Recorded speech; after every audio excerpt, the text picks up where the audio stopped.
Welcome back to Forbidden Knowledge News. I'm your host, Chris Matthew. Tonight, I want to welcome back to the show author and researcher of ancient history and philosophy, our friend Matt Lacroix.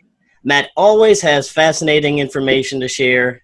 Today, I know he's put together another fascinating presentation, one of my favorite topics, ancient history, mankind's hidden origins, our lost history, things they don't teach you in school. Matt, how are you doing today, my friend? Hey, it's great to be here. We always have some wonderful conversations. You're one of my favorite people to talk to. So I'm awesome. I'm doing great. I'm very busy.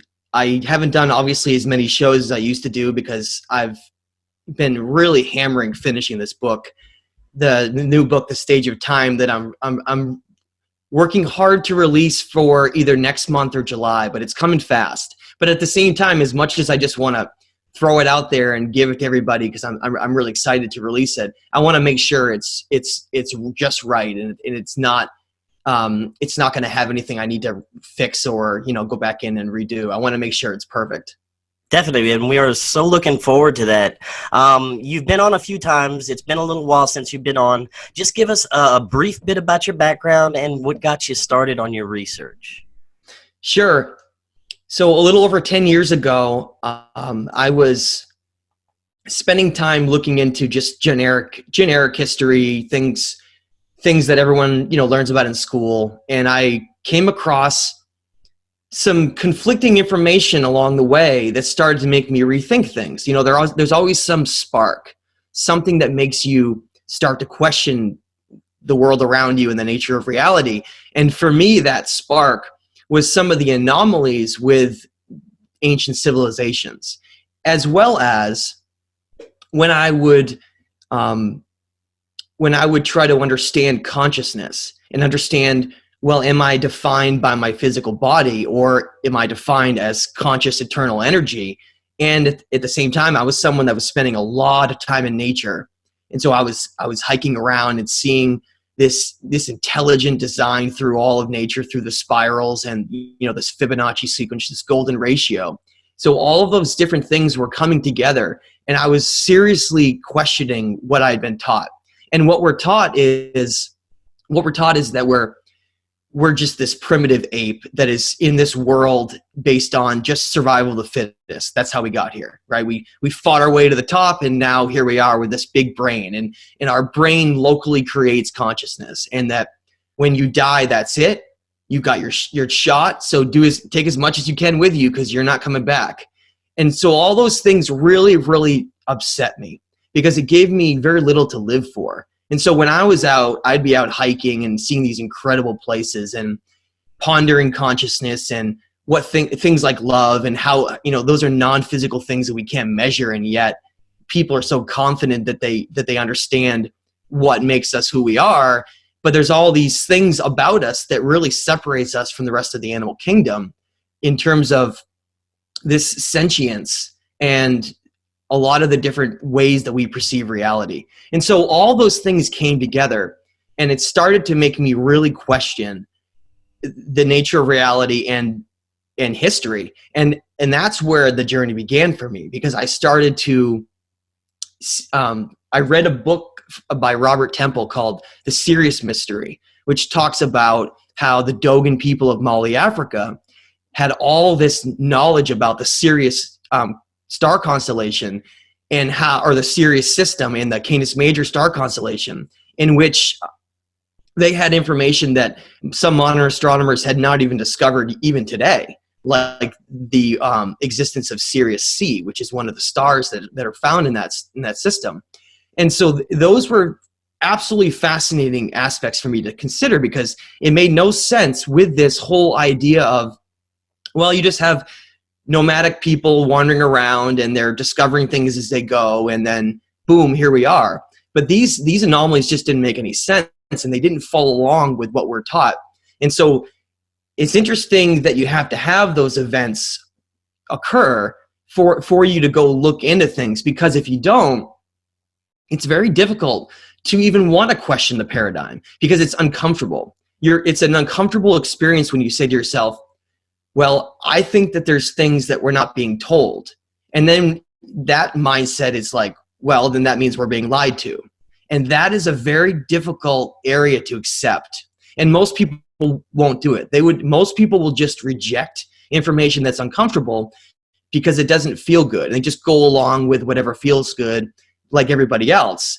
But I had all these little anomalies and these little catalysts that came along that helped push me to the other side. And like we're about to go over tonight, Chris, when you see some of this evidence that you're not privy to and you don't have access to because it's very much suppressed and forbidden knowledge, you start to see that there's this entire aspect of not only ancient history, but the entire aspect of how we consider the nature of reality in the universe around us that we're not being told.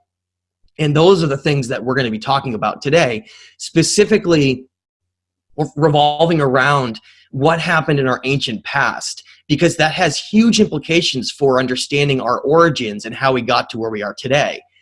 And so that's where we're going to go. And that's how I got down this road. And so 10 years later, I acquired a lot of knowledge, and I would be walking around in my backyard and during hikes, and I would be pondering all this stuff. And I would have enormous amounts of information that I would say, this connects, and all this stuff would be sitting there. And before long, I had this very powerful nagging, this feeling inside that said, you need to do something with it.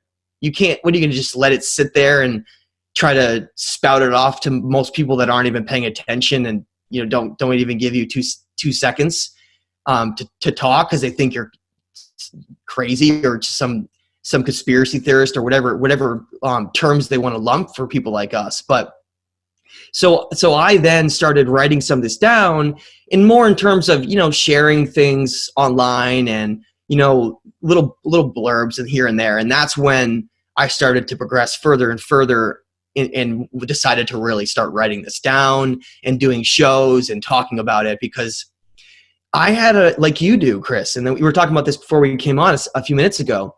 We have a lot of passion when it comes to this area. This isn't like, let's just do this because it might get some hits on YouTube or some people might read some of our work. It has nothing to do with that. It has to do with the fact that this information is so fundamentally important towards altering how we perceive reality, our consciousness, and ancient history, that if we don't do this, who else is going to do it? I mean, there are other researchers that are doing this, but you can't go in that mindset of saying, well, I don't really need to do this because someone else will do it. You don't know what you're going to be able to contribute, your unique side of what you're going to bring to this. It means that if you're saying that, like, someone else is going to do it, you might be missing out on a very important opportunity to show your own self-expression of what you can contribute towards what I call this collective ship of consciousness that we're all riding on this sea of an unknown future. So yeah, I'm make a long story short, Chris. That was a long little intro on how I got into this, but I'm really excited to talk about this because it's the most passionate area that I have to research. I love this stuff.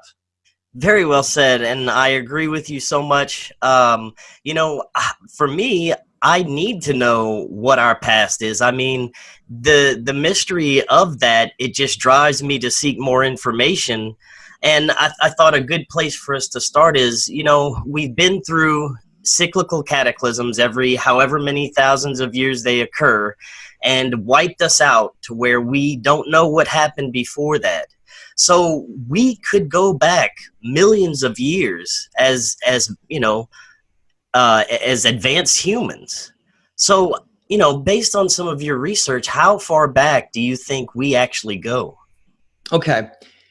And so as much as I can agree that it's definitely possible that we go back a lot further than even what I'm about to come up with now, which is it's purely based on the oldest dates that we have for how far back sophisticated human civilizations go. But that does not mean that there weren't other lost periods that might have occurred, and maybe they were wiped out and so much time went by that there was absolutely nothing left from it at all, and then there's no records to even show that they were there. And so number one thing you want to do as a researcher is never stay closed-minded towards at least accepting, or not accepting, but at least discussing and thinking about alternate theories. That's the one of the telltale marks of a more advanced mind, is someone that even if they think they know exactly what happened, that doesn't mean that they shouldn't allow other ideas in and then weigh them and consider them. You can't immediately reject something. And so what we're going to go over today is just based on what the evidence we have left over is.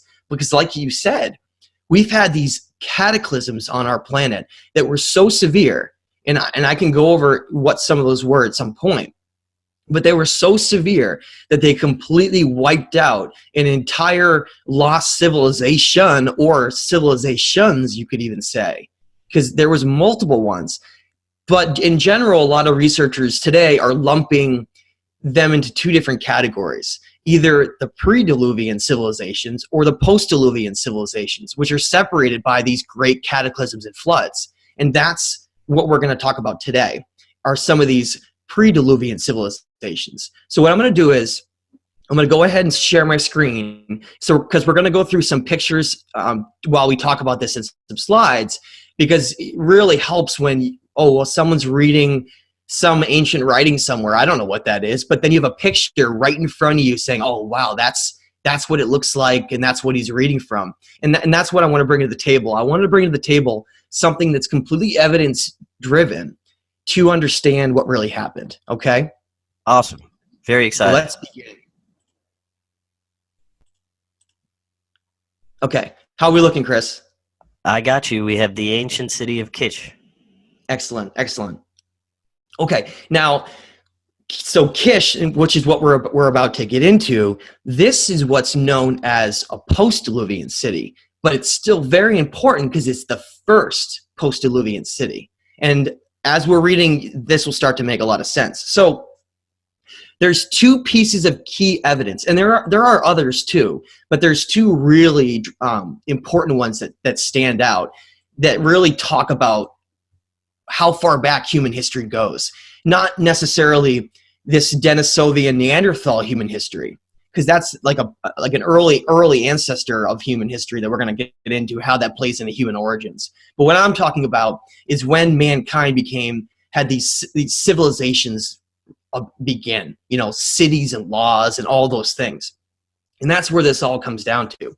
So in the Iraq-Syria area, where all the war is today, has some of the most important ancient texts that have ever been written by mankind. In fact, a lot of the stories that are contained within them, such as the Atrahasis, which became the story of Noah later in the Bible, those stories, many of those were taken from these cuneiform tablets. Cuneiform, for anyone who doesn't know, is an ingenious method of writing where you can inscribe inside a clay tablet or sometimes stone. You can inscribe within that tablet, and then you can bake it and turn it into a very hard substance that's hard to erode. But the purpose behind that is, if you write inside of something rather than on the outside of it, like on a cave wall or on a piece of paper, you're able to retain that information far longer than you ever would by any other conventional means. And I mean a lot longer. In some cases, these tablets are thousands of years old, look likely over 10,000 years old in some of these cases. And that's the beauty behind how sophisticated and advanced they were. They made these so that they would last thousands and thousands of years, and so that one day that the stories from long ago could be understood and heard. If you were a person that lived more than 10,000 years ago, and let's say you were part of a royal family, and you were privy, because this is important to understand, we're going to get into this. Not everybody was privy to information back then, but you were privy to some of this higher knowledge and some of this information about what occurred even long before you were alive, with important things like the creation of Earth, but all the way up to the creation of mankind, the first cities, what their names were, who ruled them, how long they ruled them for. If you were privy to that information and you knew all that, you would be very adamant to make sure that survived, because you would be smart enough to think, well, if this doesn't survive, then how is anyone going to know anything? How are they going to understand what occurred at this time period? especially if you had cataclysms occurring at the time. And that's one of the misconceptions that people think of is, oh, a cataclysm happened, a day, 2, a week, and then it destroyed everything. How about a series of cataclysms that maybe occur over hundreds of years? Okay, so we're not talking about something that just was a quick thing that happened and boom, everything's gone. Some of these civilizations knew that these cataclysms were wiping things out.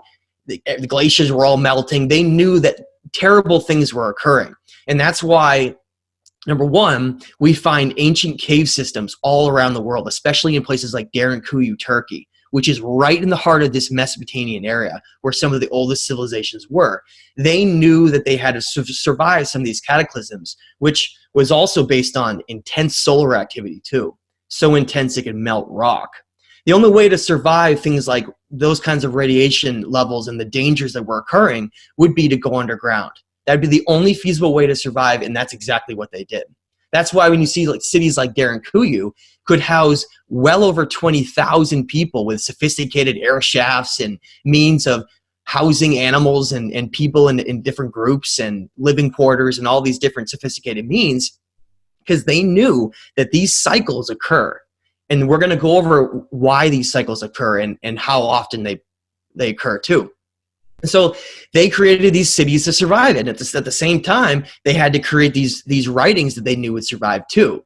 And if you look at a place, one of these ancient sites, I want to bring up really quick before we get into this, one of these ancient sites called Göbekli Tepe in Turkey, which is right next to Anatolia, this area that goes near Derinkuyu. That's the same general region. Archaeologists have proven with very concrete evidence to show that that site was almost as much time as it was to create it, they spent burying it. Think about what that means for a moment.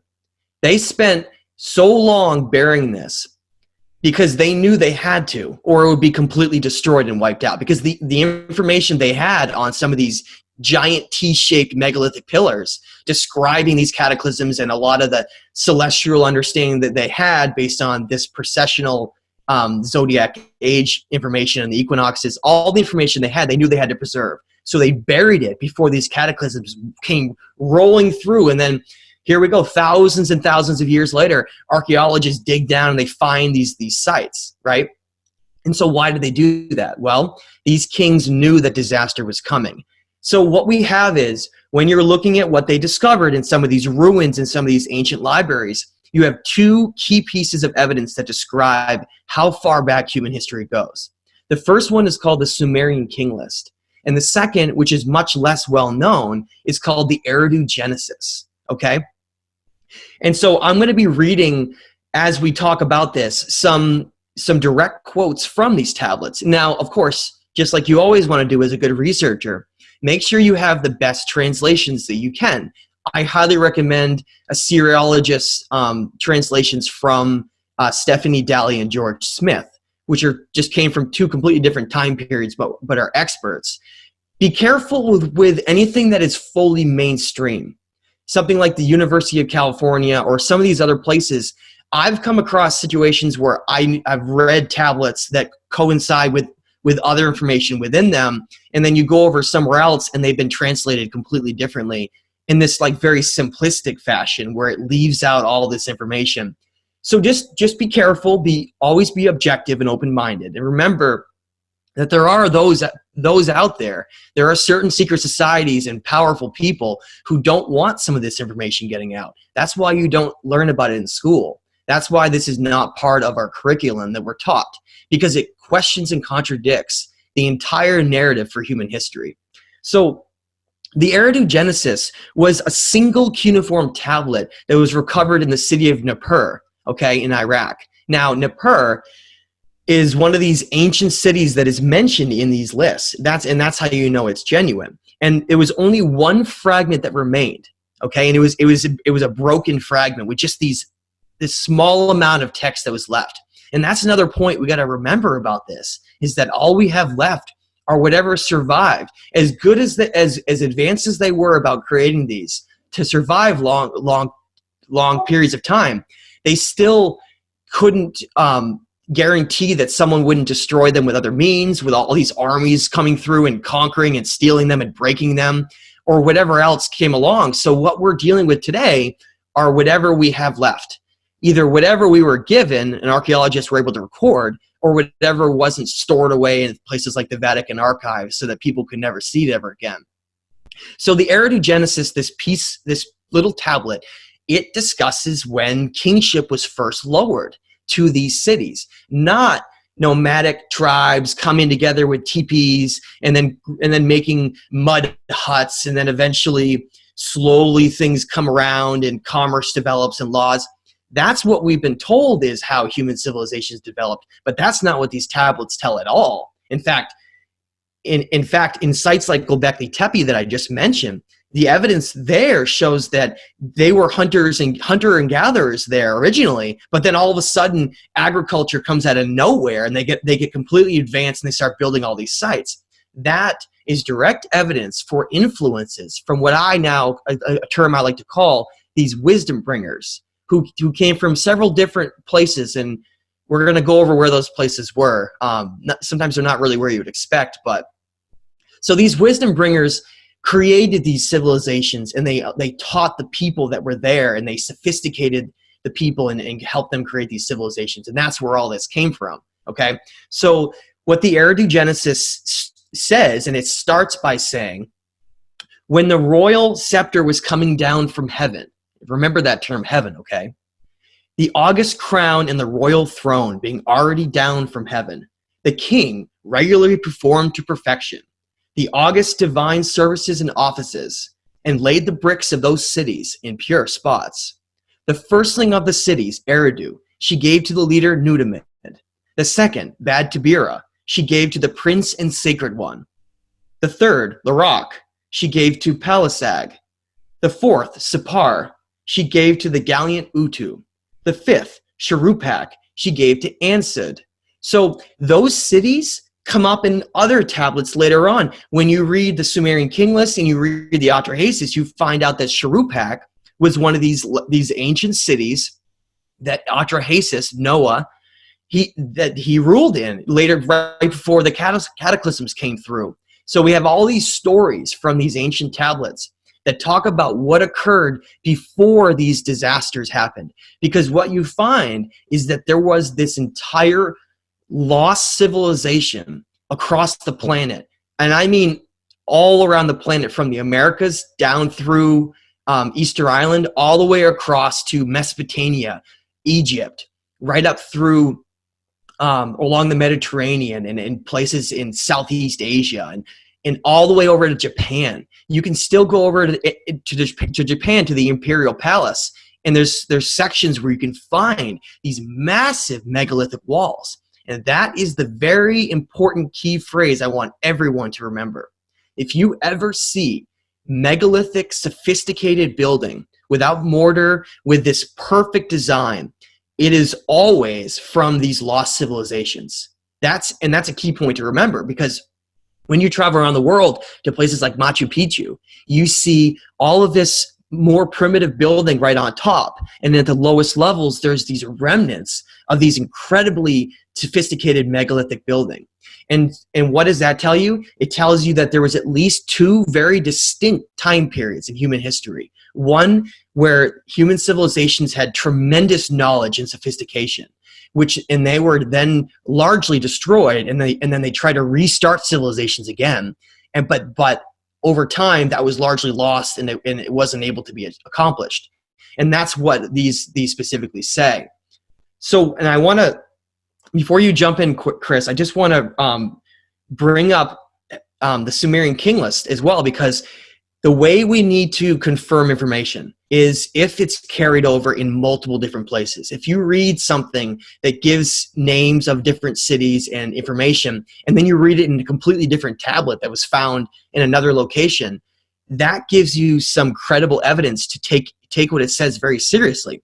So when I mentioned cities like Eridu, Bad Tabira, Lacroix, Sipar, and Sharupak in the Eridogenesis reading I just gave, I'm gonna read the Sumerian king list and then see what it says in it, okay? Because that really blows your mind when you start to consider this. So what the Sumerian king list says is it starts by saying, after the kingship descended from heaven, just like Eridu Genesis said, coming down from heaven, being given to them, right? After the kingship was descended from heaven, the kingship was in Eridu. In Eridu, Aloam became the king. He ruled for 28,000 years. Then Eridu fell, and kingship was taken to Bad Tabira. Okay, and then it goes on to mention that kingship fell and was then moved to Lacroix, then moved to Sapar, and then Shuruppak. Exactly the same order and time frame that the Eridu Genesis gives. Okay. Now, what that means is if you add up all the different dates that are given for how long these different kings ruled in these cities, you get a total of 241,000 years. Okay?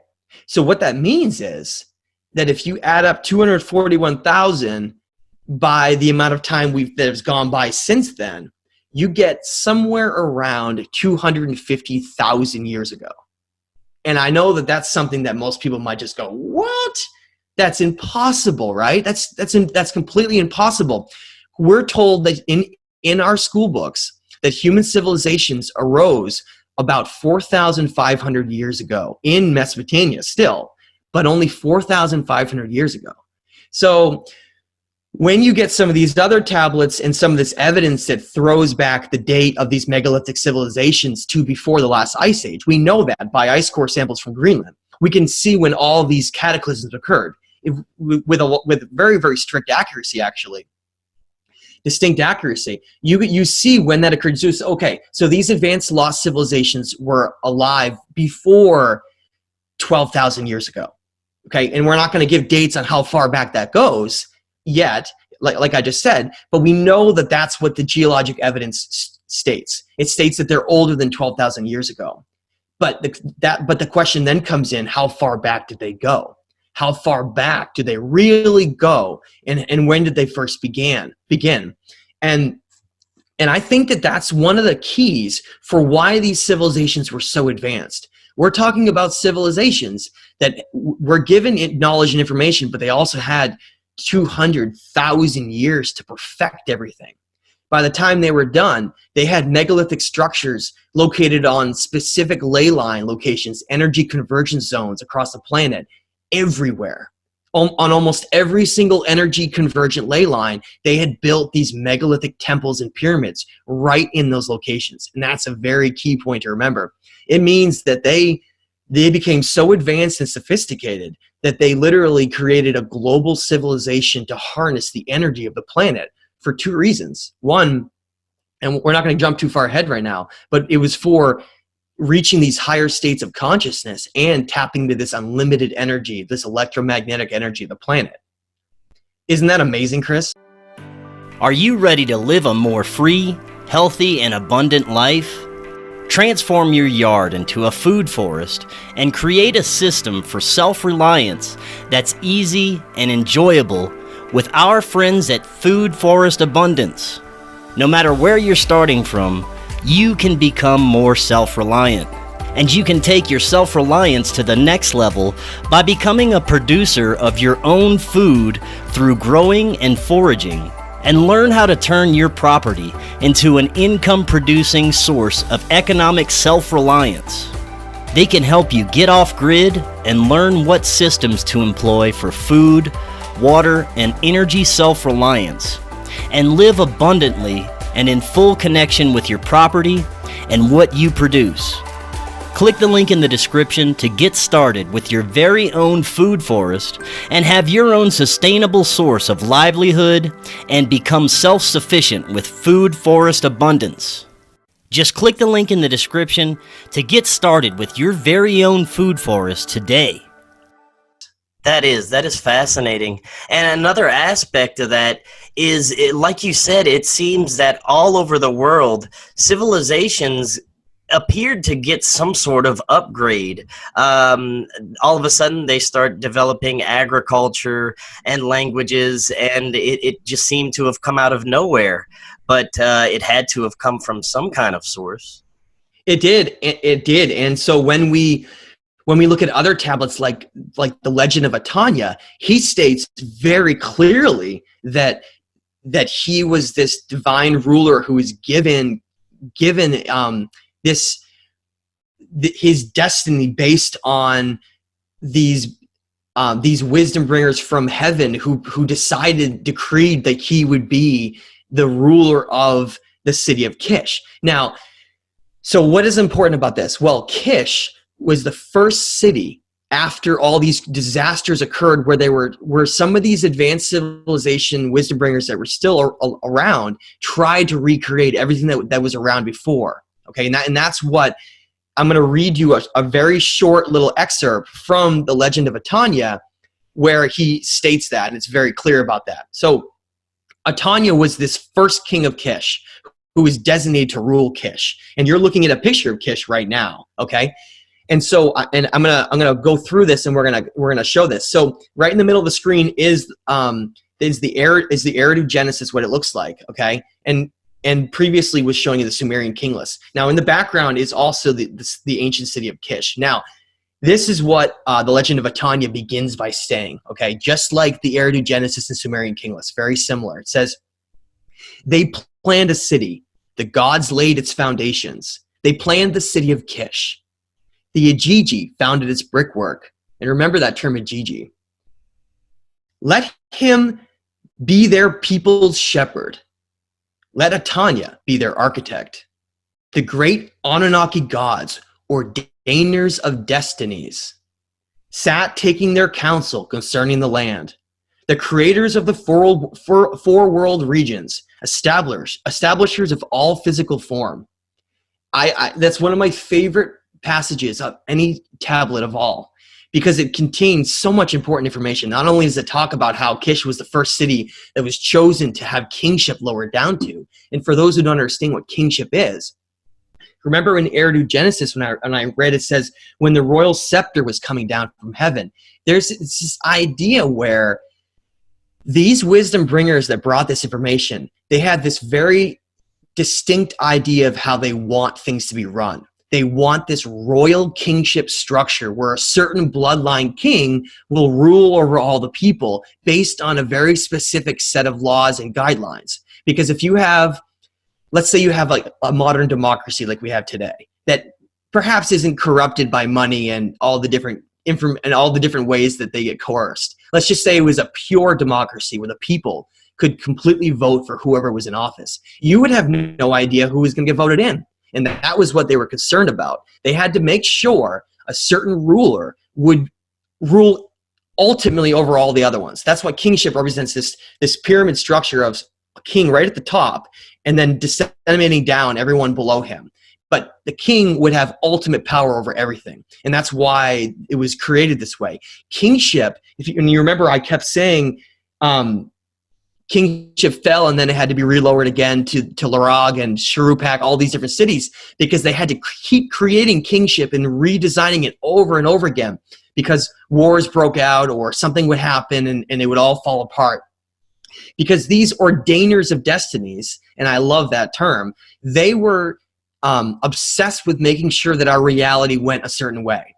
That's the whole purpose behind it. They wanted a certain kind of governing structure in place for human civilizations because they knew that would then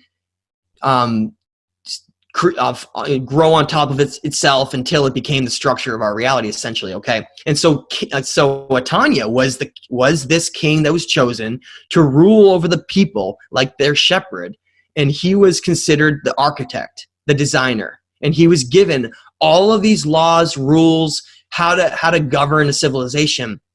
And it's that information and what he says is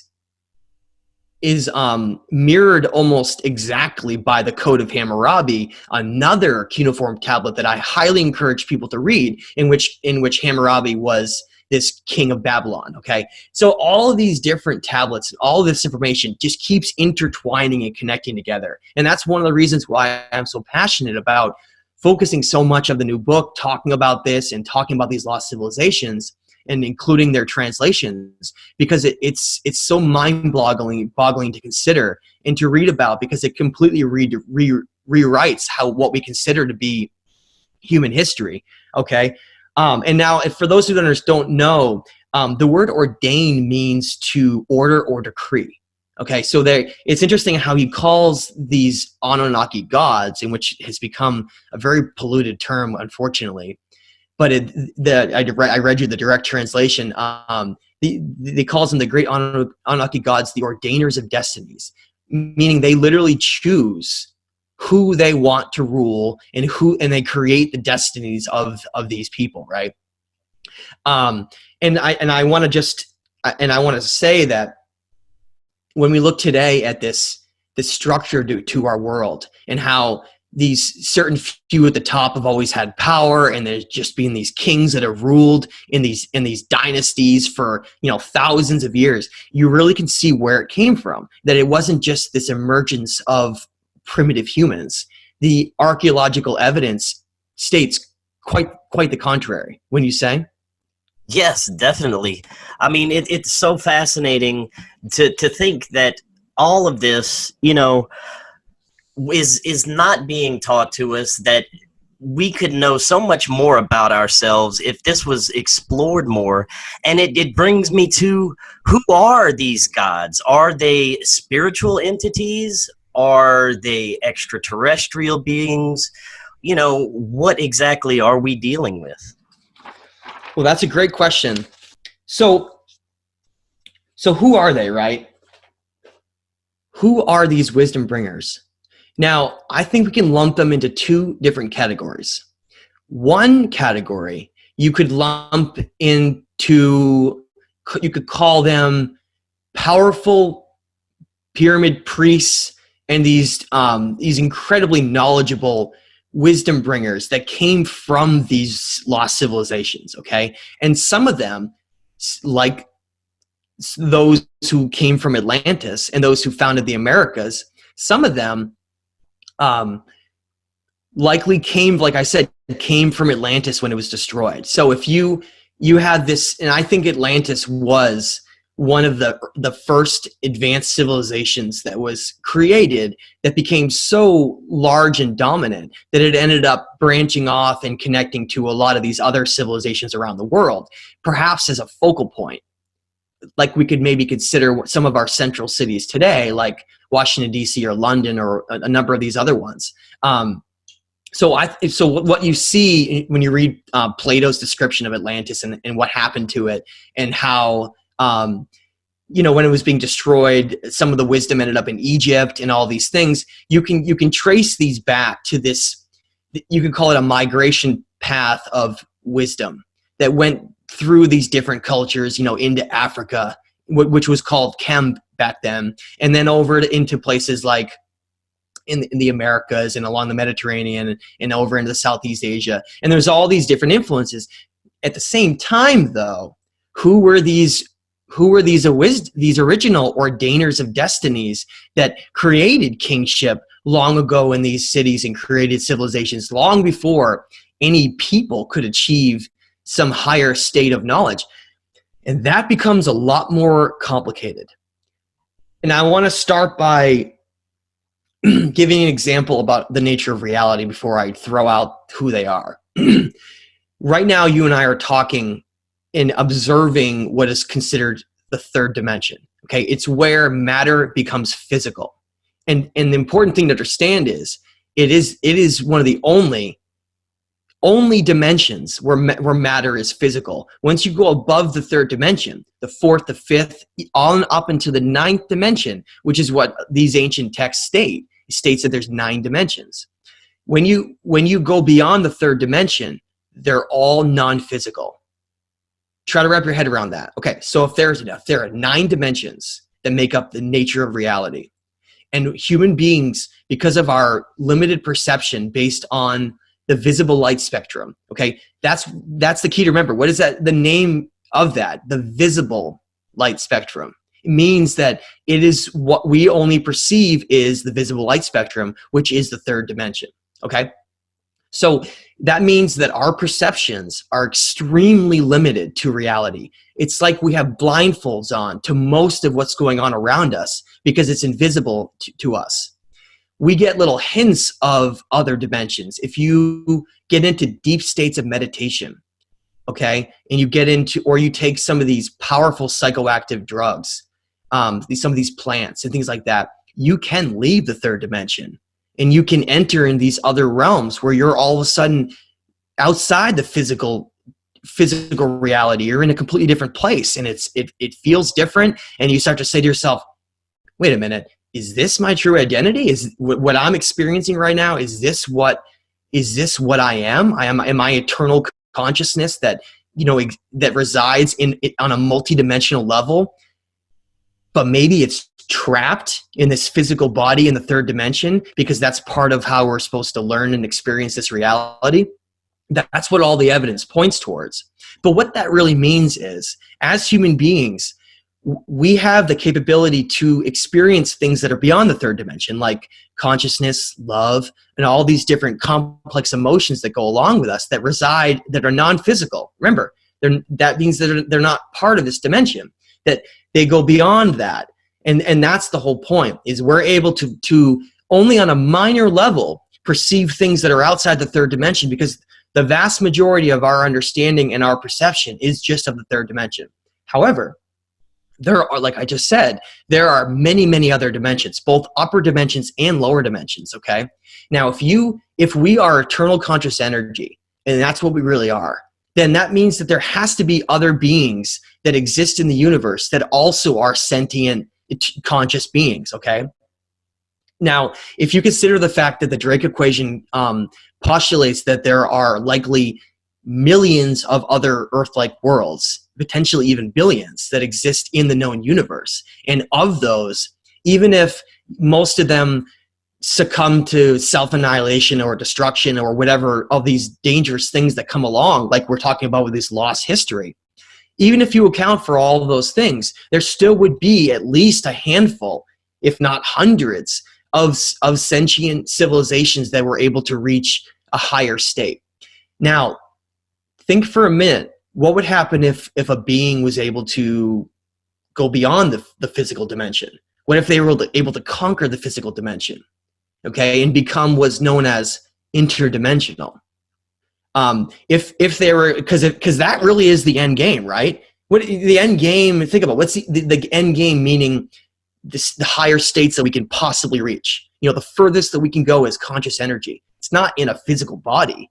It would always be non-physical. And that's the whole point of this, is that somewhere, and there are theories about perhaps Sirius and some other locations for where they came from, but that the evidence very, very strongly points and discusses in these cuneiform tablets that there were these beings from heaven that came down, and they gave this wisdom and this knowledge, this kingship structure to create civilizations on Earth.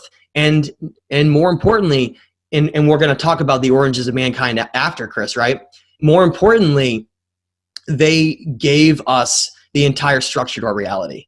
Okay, it wasn't based on just some nomadic, slow process where we got here from. It was boom.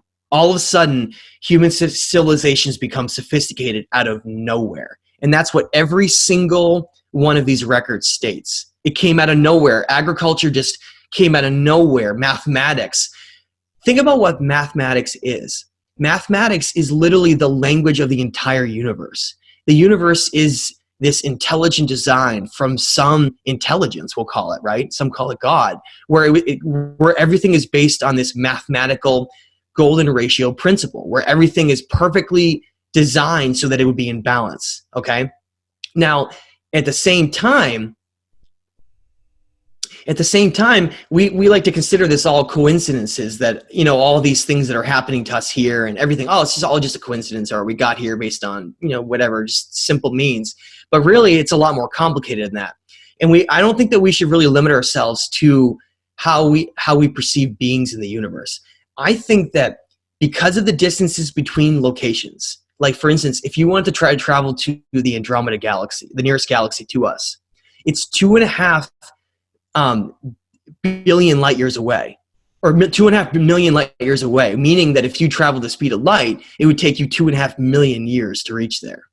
Okay, and the speed of light is something that we can't even achieve now, which to me means that I think the way we have to wrap our heads around other sentient beings and extraterrestrials, if we want to call them, but that maybe potentially influenced us here, is that it would always be on a non-physical level, meaning that those beings had already conquered reality, and that they're coming here through completely other means like wormholes or stargates or these shortcuts through space where they can just go somewhere whenever they want to. And I think that a lot of others have realized that as well, and that's the direction that a lot of people have really started talking about, because one of the things that the Atrahasis talks about in such great detail was that, and I'm gonna be reading about that. Actually, you know what? I'll pull that up right now as we're talking about this because it fits in really well. Sure. Yeah, definitely.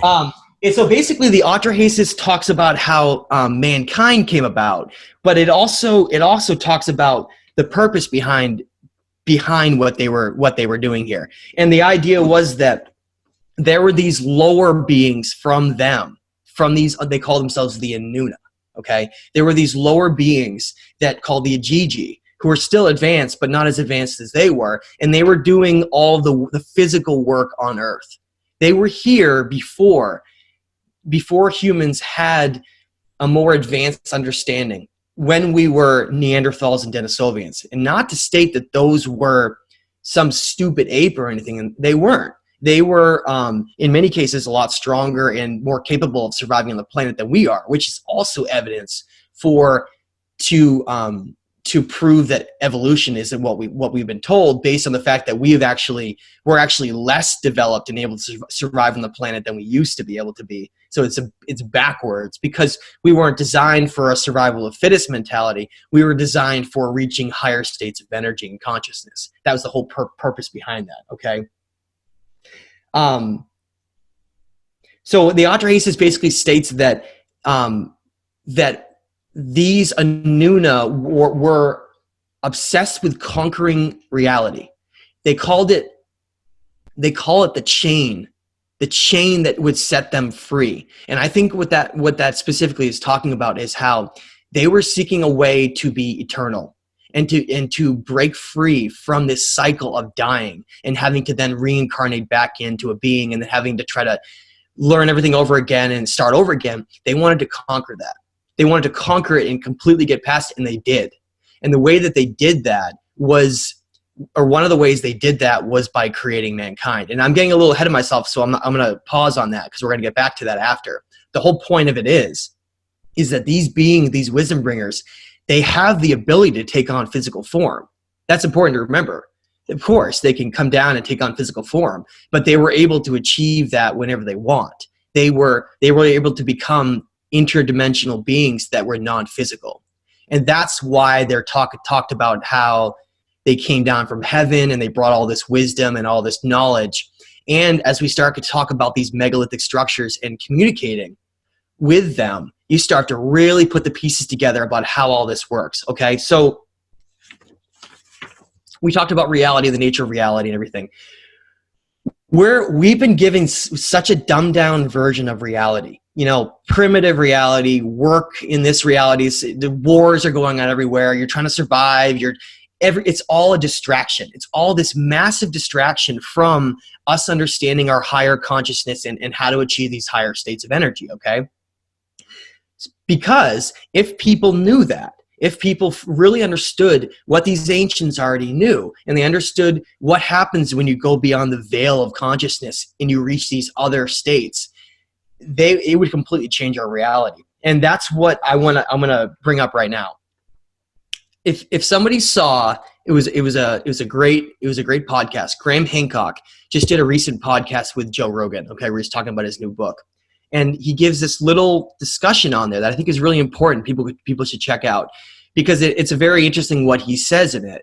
Because he's one of these proponents that he mentions that some of these beings may have been supernatural, but he wants to think that they were advanced humans. Okay, that's what he says. However, what he says in this comment is it's one comment that I'm about to read sort of contradicts that, and it shows you that there's this whole idea behind those who are knowledgeable of this information are aware that there are entities that exist in other dimensions. Very much aware of that. But it's so complicated and there's so much credibility in the line that they just don't talk about it. They just stick with lost civilizations, megalithic structures, and like energy, and boom, that's it. So it's interesting what he says. So Graham Hancock is discussing on the latest show how if you go down to like the Amazon and you take ayahuasca, right, which is based on DMT, which are part of these psychoactive plants, and the whole purpose behind these plants, as interesting as they are, and that's a whole nother discussion for another day on how they came to be the way they are. But the whole purpose of these plants, whether or not you want to talk about peyote or psilocybin mushrooms or DMT or whatever, there's many different kinds. They all do the same thing. They allow consciousness to be freed from the constraints of the body, to be able to go through the veil, to be able to reach these higher dimensions. That's what they do, okay? And on the flip side, if you do things like really these satanic blood sacrifice rituals, you're able to go into the realm of lower dimensions and some of these other locations where there are different kinds of beings. So essentially, all of this is going on around us, and it's completely invisible to us because we can only perceive the third dimensional world. So the whole thing becomes, how can mankind be puppeteered by the shadows without us knowing about it until, the game is up and we realize that we're in this created game here, okay?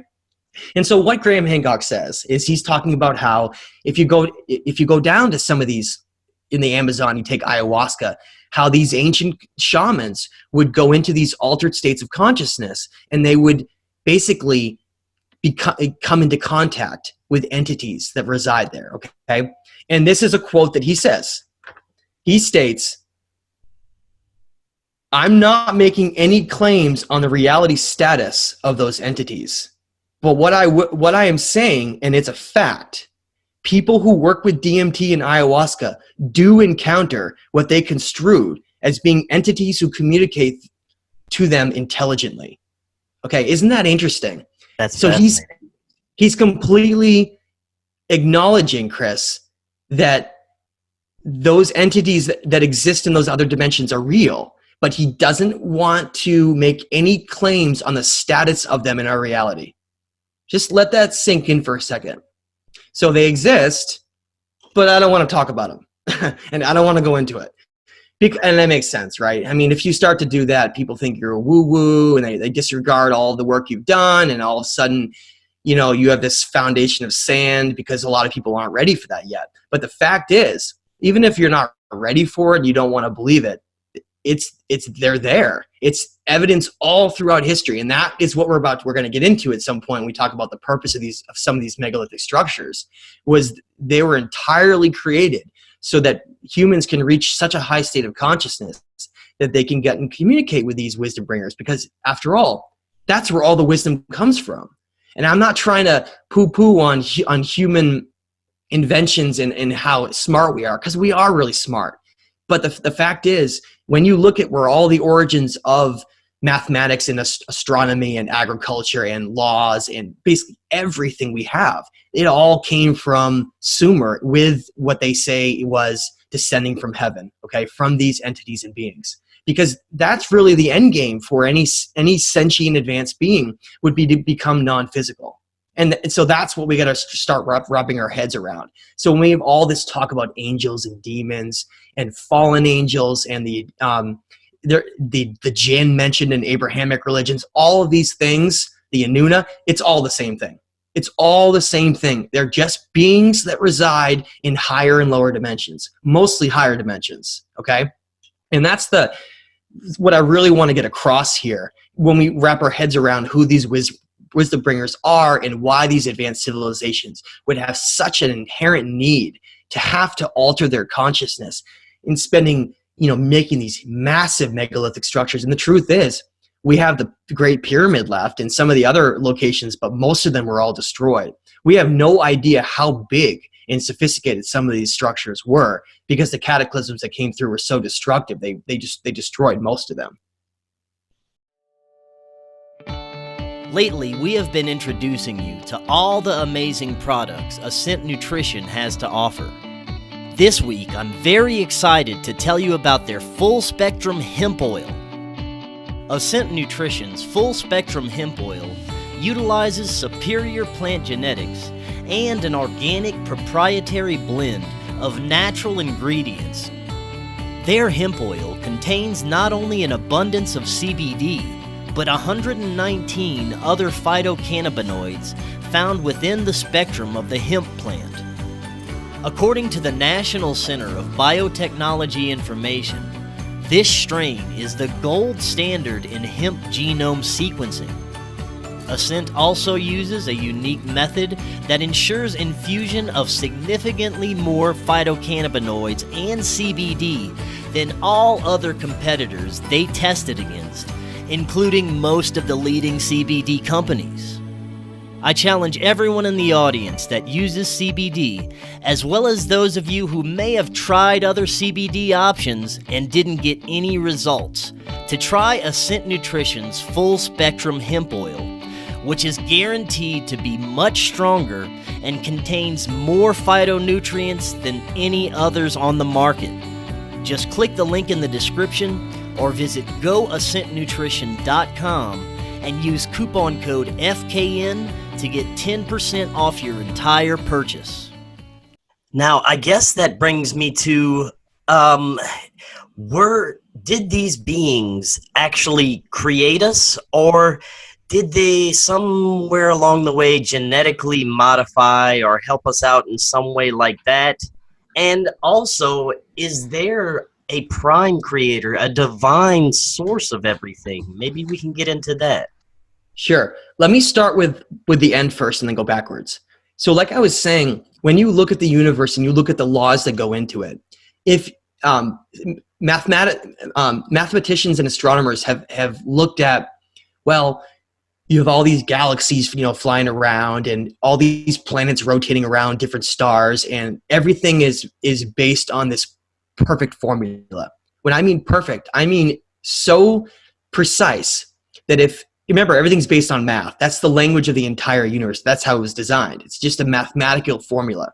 So the point is, if it was all random, if there was just this big bang and everything was just thrown out right into everywhere, but it was based on nothing, like it was just based on like some kind of and that doesn't even really answer it, right? Because if you think of it that way, but if it was just based on it all being created randomly from nothing, it would all fall apart. It would all collapse. That's what they've determined, that it's so precise the way everything's been designed that it has to be from some kind of an intelligent creator.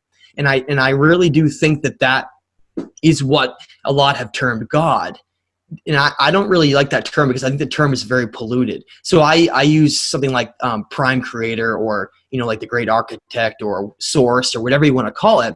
But the point is, if you have that, right, the creator of everything, and then if you have beings that reach such an advanced state, what's the end game? Well, they would try to play like they're the creator. That's it. That's what they would try to do. They would try to be like they're the creator, because that would be the ultimate. There would be no higher purpose. And that's exactly what they did. That's exactly what these beings did. If you read these tablets, it states that they came here long ago, before what we're about to go into with mankind's origins. But they came here long ago and they took over this realm, because really, what is Earth? It's this very special planet that has a certain kind of electromagnetic energy. And I don't think every planet's the same. I do think that Earth is unique. And I think that's one of the reasons why they came here, because it's all about energy. Remember how I said, Chris, that they wanted to conquer reality? That's how they did it. They used Earth to conquer the incarnation cycle, to become eternal. They're eternal beings that are, some claim, maybe millions of years old. And that is so hard to wrap our heads around. I know some were hearing me say that human civilization goes back 250,000 years, and they're laughing. And here I am saying that some beings may be millions of years old. But I think we really got to get past this doctrine of, oh, human beings lived to 100, 125, whatever, somewhere around there. That's it, right? But we know there are other animals on the planet that live longer than that. For one, We know that there are other species that live longer, and there are things like trees that live far longer. There are trees that live thousands of years. Okay, so we can't limit ourselves to just what the human experience is for explaining all of this. So when these beings came here, there was what the Enuma Elish talks about is that there was this perfect harmony here. Perfect. Everything was exactly balanced. Nothing was out of place. And when they came here, they completely disrupted everything. They tried to play God. They manipulated and tampered with a lot of the different things here because they wanted to just create their own world. And that's what they did. And they wanted to create a physical worker to rule in this world for them, so that they wouldn't have to be part of it. They could be like these overlords, basically. And because the Ajiji didn't want to do that anymore, and I'm going to read you a translation from the Atrahasis that talks exactly about that. Okay. And so what did they want to do? They wanted to create a being that was able to be part of this incarnation cycle and to take the place of them, and that they could control over and use for their energy. Okay. And so, one of the telltale pieces of evidence behind that is when you look at apes, we're told that we came straight from apes. We're just advanced apes, right? Except for the fact that most people don't know this. It's amazing that most ape primates in the world have 48 chromosomes. Chromosomes represent these groups of DNA that are clumped together. Human beings have 46. We're missing 2 chromosomes, right? And if you think about what that means, how could we be missing 2 chromosomes? It means that 2 were fused together. It means that they were fused together, and that's how we became what we are. And that is impossible to occur in nature. We're talking about something that's so advanced, it's beyond anything that the natural world could create because it's way too sophisticated. It's something that is on a level of tampering. It's genetic tampering, okay? At the same time, we have this DNA inside of us that's not shared by any other species on the planet that they call non-coded DNA or junk DNA. So there's these telltale signs that automatically tell us we're not like the animal kingdom. We're separate from the animal kingdom, and we're something that's been created here based on artificial means that came from something natural, okay? And I think a lot of people, when they hear that and they see the evidence, they say, I knew it all along. I knew that we were, love in the way that our consciousness and the way we perceive the universe, it can't just be some larger brain that creates it. There's something else going on there, okay? Now, the evidence to prove that, so that people can look at that, is in 1849 in Nineveh, Iraq, they found this library called the Ashurbanipal Library, probably the most important library in history, that at least we found. There's another library called the Hall of Records that's supposedly below Giza, Egypt, that still hasn't been found, or it's been hidden, that hasn't been disclosed. But for now, the Library of Ashurbanipal contains some of the most important tablets ever written, such as the Atrahasis and Enuma Elish, which I brought up before. And so tablet 1 of the Atrahasis states, and it's basically the origin story of mankind, okay? And what it states is, and remember these terms that I read from other tablets, like the Sumerian King List and Eridu Genesis. Remember all that what I said, because you're going to see it's the same thing that comes across in yet another tablet. It says, when the gods instead of man did the work, bore the loads. The gods' load was too great. The work too hard. The trouble too much. They took and cast the lots. The gods made the division. The Anunnaki of the sky made the Ajiji bear the workload. The Ajiji gods had to dig out the canals, had to clear the channels, the lifelines of the land. For 3,600 years, they bore the excess. That is essentially talking about these irrigation canals in Mesopotamia, the Tigris and Euphrates River. And that if you don't clear them out, they fill up with sand and silt, and they literally cease to be rivers. You can't even use them. So if agriculture is one of the most important things for a being that is physical to survive on, agriculture is like key, then that would be one of the most important things they would have to do. And that's exactly what they were doing.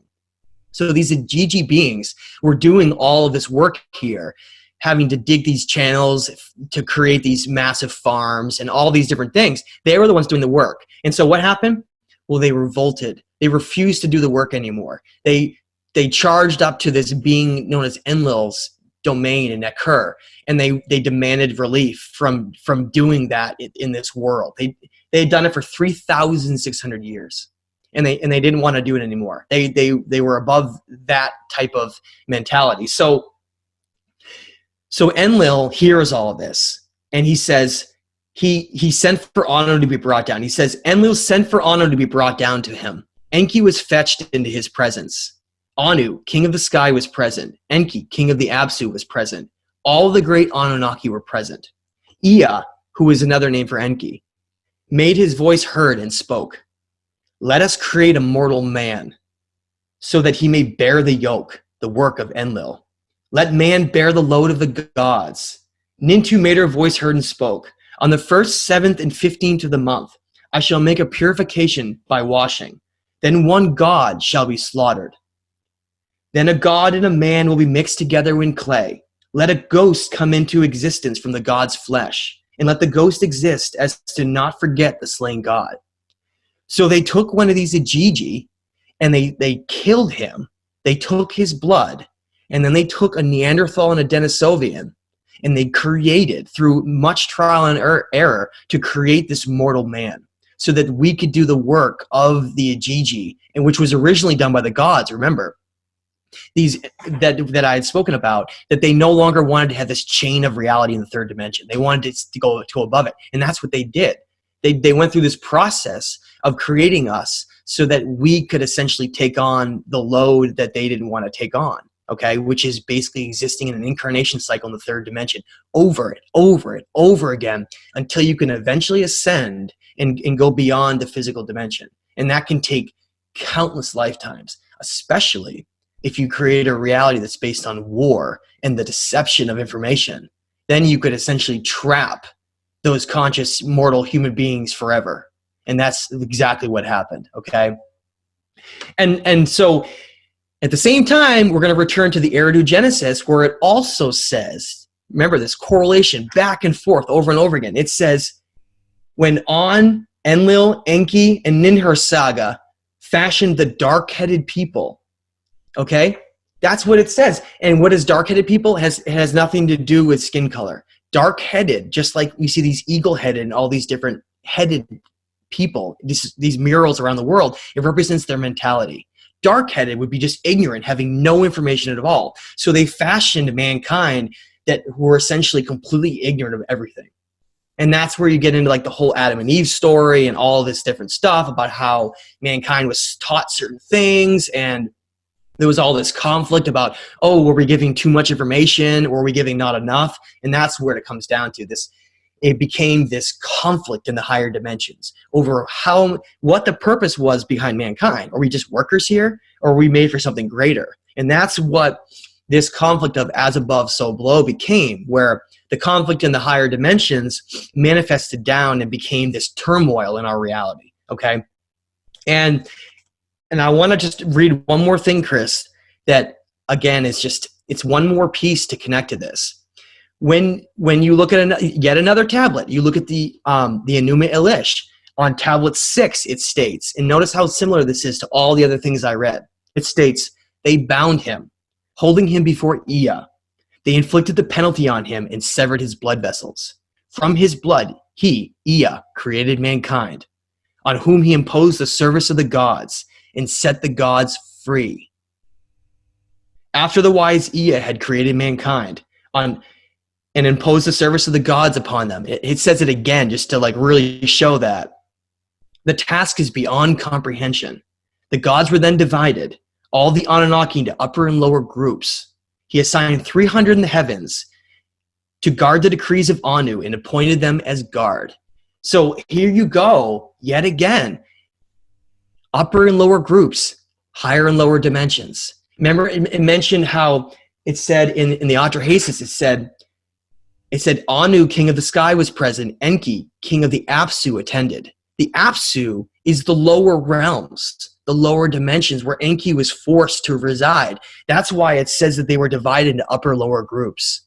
These beings that conquered reality literally took over every aspect of our reality, from the lower dimensions and the upper dimensions, so that the third dimension is sandwiched right in between, and they can control every aspect of it.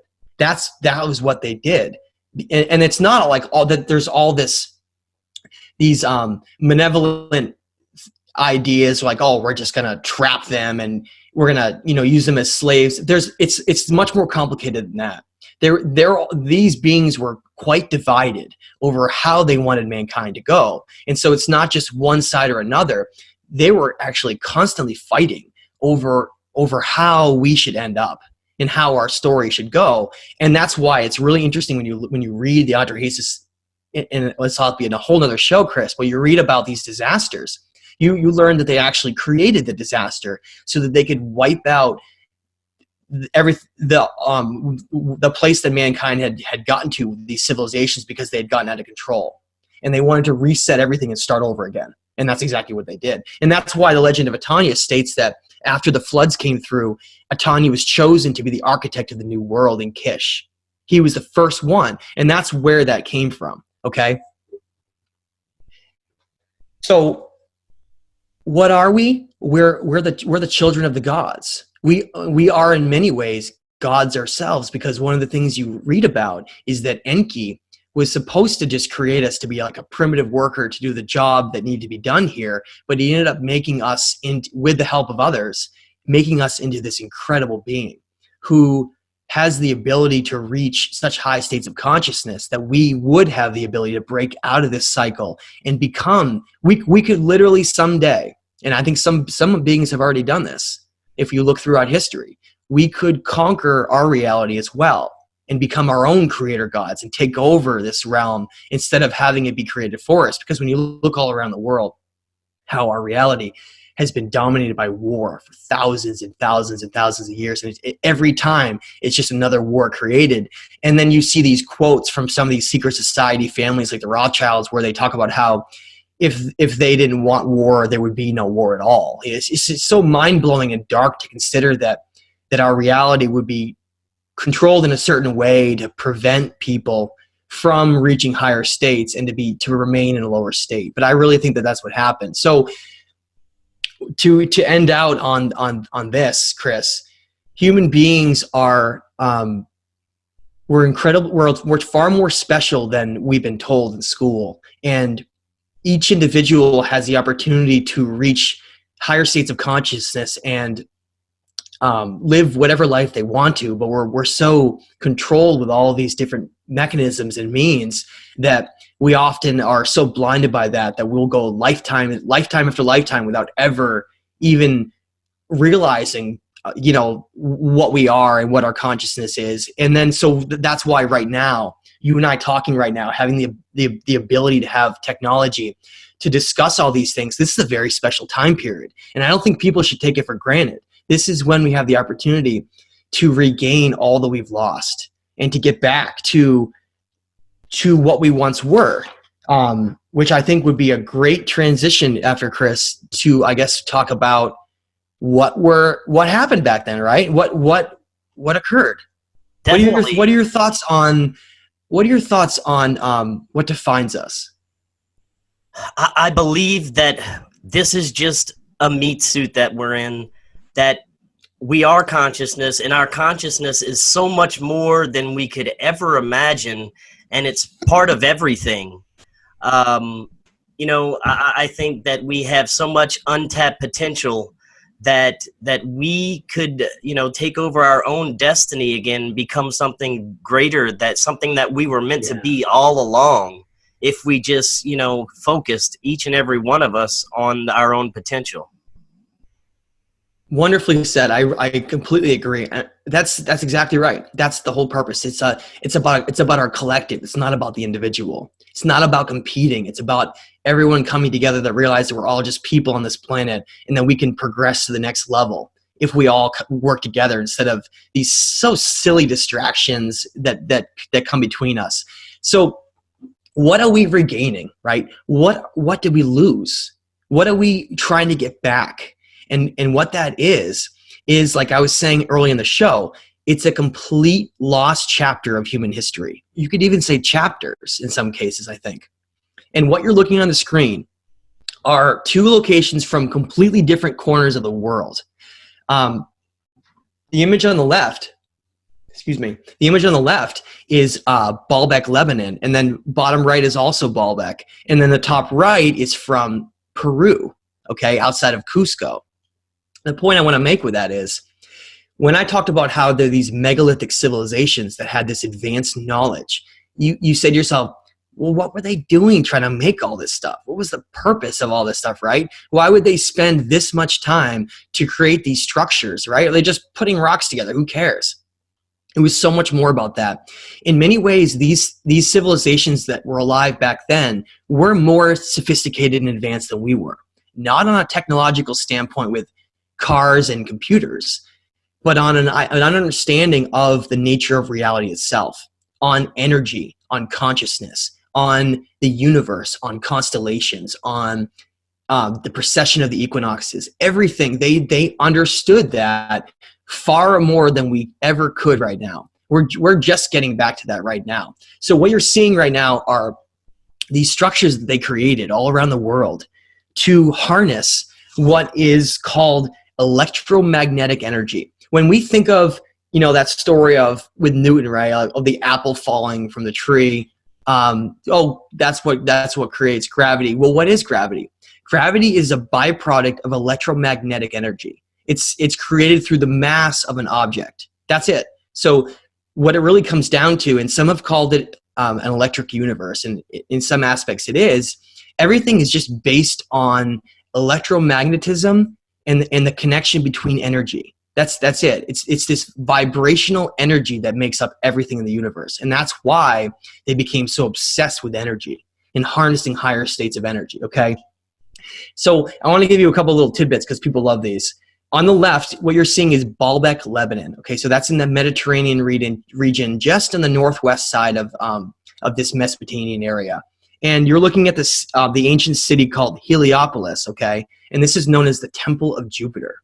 Now, those blocks on the left, the biggest one is called the Trilithon block, okay? And it weighs more than 1,000 tons. To give people some perspective, 1 ton equals 2,000 pounds. You do the math. These blocks were so massive that we could not move them today. I know some people have thought we can with cranes and all this different stuff, but I'm telling you, the sophistication that went into these structures is even beyond our capability today, or at the least at the very upper end of it. And it's not like we're creating these structures today, you know? So, and what's really interesting about these massive blocks is, first of all, how do they move them? They're proof in themselves that our history is far more advanced than we've been told, because we're told that human civilizations arose 4,500 years ago from Egypt, from Mesopotamia, and then they spread across, and they were using pulleys and all these different silly means for doing this, and people just accept them.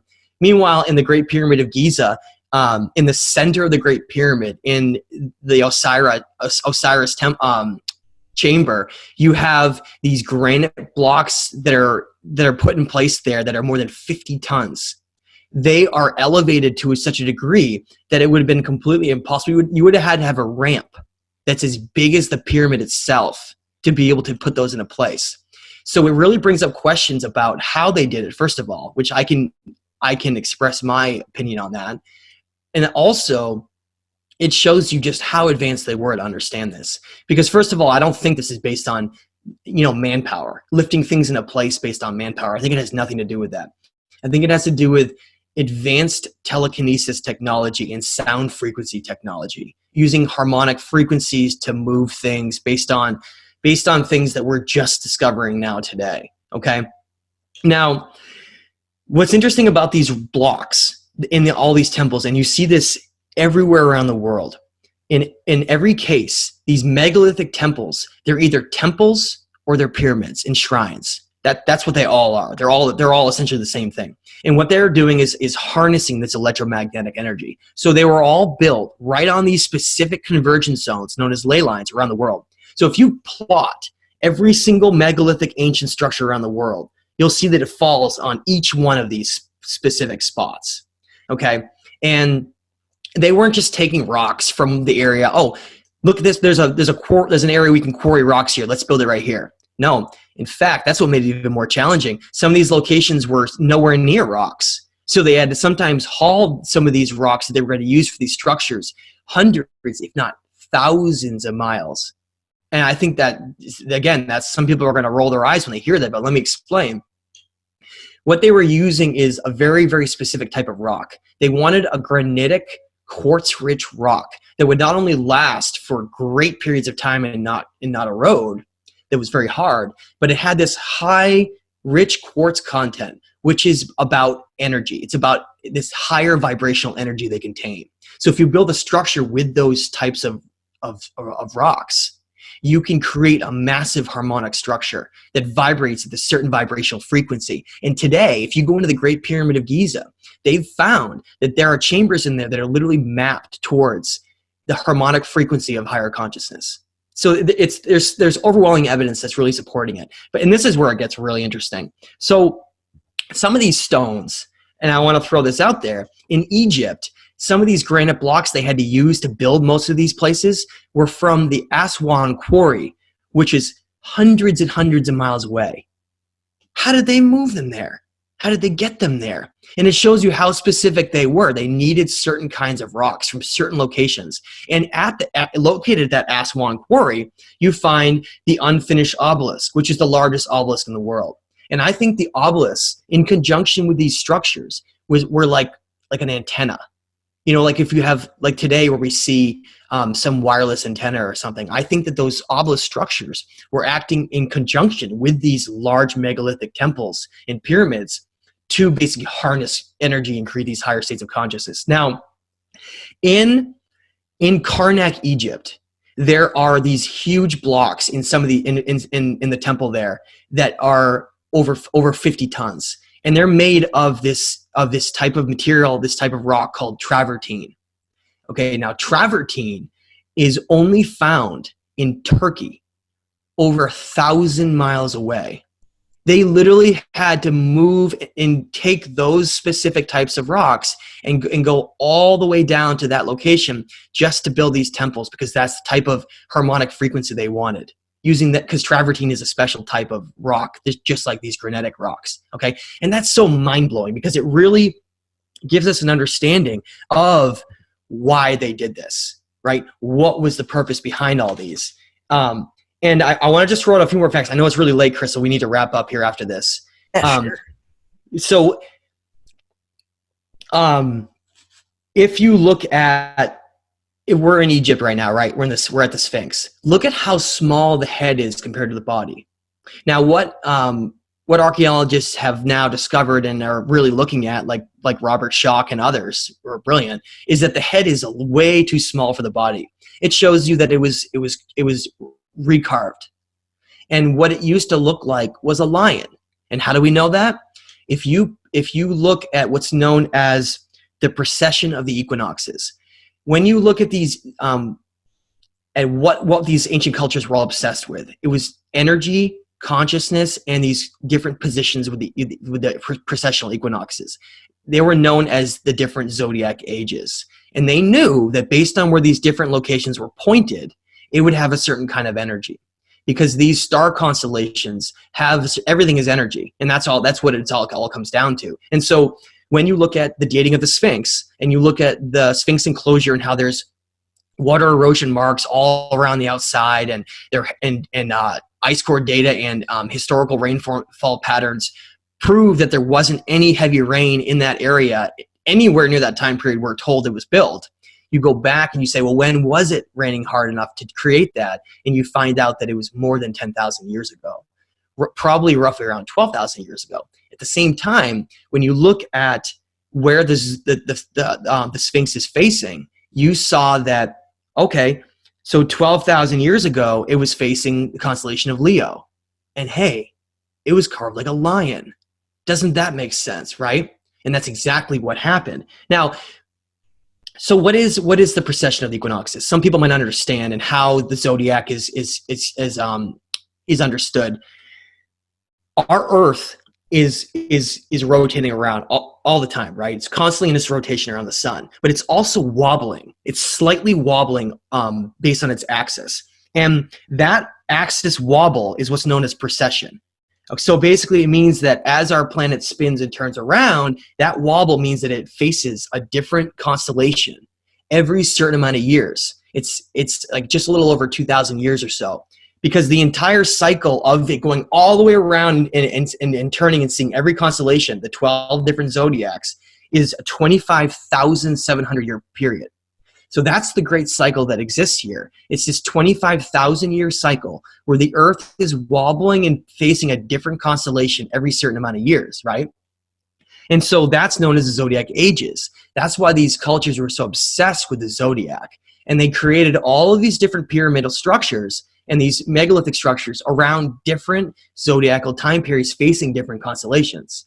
So when you go to the Great Pyramid of Giza and you look at these air shafts like the King and Queen's Chamber, you see that the King's Chamber is facing the Orion. You know, they're supposed to be like this gateway to ascension of consciousness. And then you look at the Queen's Chamber is facing Sirius, and you say, but wait a minute, but it's not facing that today. Well, when was it facing that? And you look back and you use computer programs to say, you jaunt back further and further and further back, and you get the same age, right about between 12,000 years ago and over 10,500 years ago. So this same lost time period where the pyramids were all created, the Sphinx was created, all these megalithic structures were all created around the world, Göbekli Tepe, all these things were all created around the 12,000 year period to 12,800 year period. Somewhere in that time period, they were all created, and then all those civilizations were destroyed. And then we're just left with all these remnants that exist now. And so today we're in a world where we're being dumbed down by our consciousness. The truth is completely suppressed and hidden. We think that we're just a primitive ape, and all of this stuff exists, but most people are just not even aware of it, or they're going to ignore it because it's how they're going to look if they're trying to talk to other people. All these things come down to this lost history that we're trying to regain back now. And the evidence from Mesopotamian tablets and ancient Gnostic texts and these structures all around the world, they really show us that our human civilizations go back far further than we've been told, and they're much more sophisticated than we've been told too. Very well said. I mean, I agree 100%. And there's so much that we could tap into just by learning more about ourselves. And Matt, that was fantastic information. I know we ran out of time there, so you're going to have to come back on again, of course. I know. I keep thinking to myself, today I was like, man, I hope I don't, run out of information before it's too late. But now I think to myself, we could have talked about so much more that we didn't even really get into that I wanted to. But Chris, it's always a pleasure to talk to you, my friend. And I apologize for not letting you talk more. I tend to get on this. No, I always learn something. It's fantastic. So hard to stop. Yeah. I always learn something. It's great. Thanks, my friend. For people who are interested, please check out, Chris has got a fantastic YouTube website called forbiddenknowledgenews. He does a great job talking not only about ancient history, but about all the current stuff that's going on in the world right now. And I have my YouTube channel is at Matthew Lacroix, where I put up a lot of videos, talks like this. And I have a new author website I really want people to visit, because I have a lot of these translations right on the website themselves, where you can go read them, as well as I'm including information and those translations and many, many, many, many more in the new book called The Stage of Time, which I'm hoping to release either next month or by July. I'm just at the end of it right now, but I'm very excited for that. It's the culmination of everything that I've studied and put together up to this point. But thanks so much for a great discussion, Chris. I hope we can do it again soon. Definitely, and we will definitely be looking forward to that book. And Matt, you have a great rest of your day there. Thanks, my friend. Talk to you soon.